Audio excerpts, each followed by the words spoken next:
Have you ever taken a pronunciation class and found out that after the course you haven't made a lot of progress either in your speaking or listening skill?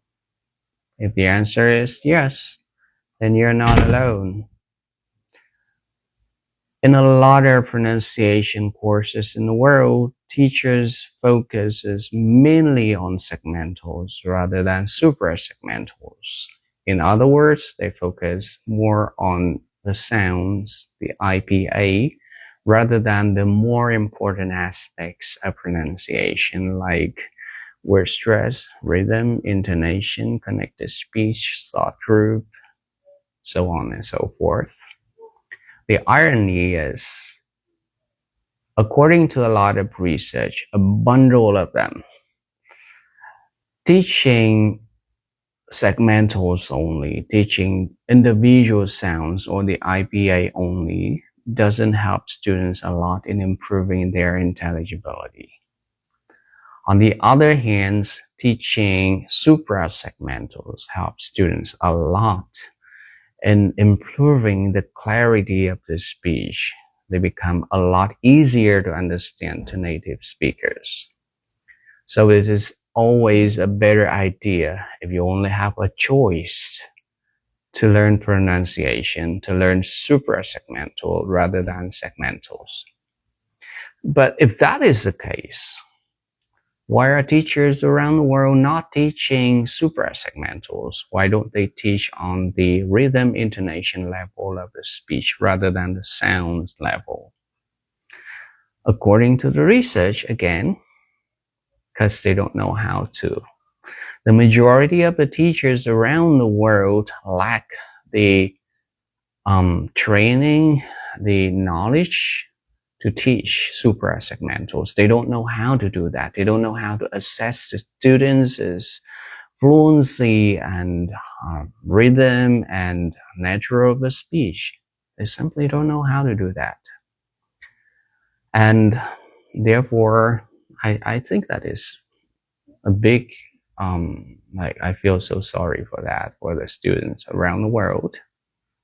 So the next question is, if learning suprasegmental is much more effective in increasing the intelligibility, it means that it makes you speak English a lot better than learning segmental. Should we just focus on suprasegmental and just neglect the segmental part? Like in the other words, should we just, okay, I just want to learn rhythm, intonation, word stress, and I don't want to learn sounds at all? The answer is no. You'd better keep a good balance of the two. Because learning about the sounds, the IPA, is very important in improving the clarity of your speech. Especially, for example, in communication, when you don't pronounce a word correctly, the keywords correctly, it can be very confusing for the listeners. And when they ask you to repeat the word, you can't do that. Let's have an example. So if you want to say, I want to ride a horse. And instead you say, I want to ride a house. Or I want to ride a hose.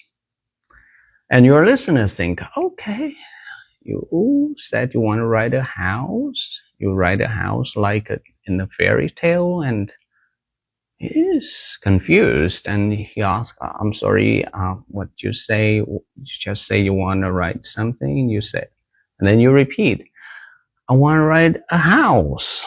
It makes people feel more confused. And what? You ride a house? And then you explain, a house is the animal. And then people start wondering, wow, how can a house be an animal? Like, let's get another example. If you want to ask if I can sit on the floor, you can say, hey, can I sit on the floor? But instead you said, can I shit on the floor? Your listeners might feel, oh, wow, how impolite. Why you say you want to shit on the floor? And they can be confused, and it can be a little bit embarrassing. Like, disgusting. And even afterwards, when you can explain that, okay, I'm just asking to sit on the floor, and then like people might look at you with a different impression, even though they know that, okay, you didn't mean that, but you actually said that.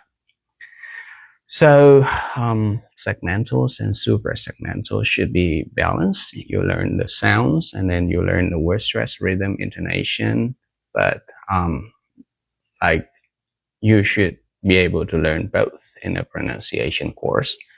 And of course, in my course, I teach both of them.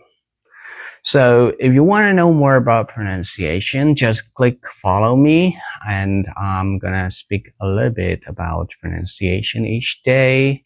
And I wish that you have a great day, and you learn English effectively, and you can improve like day after day.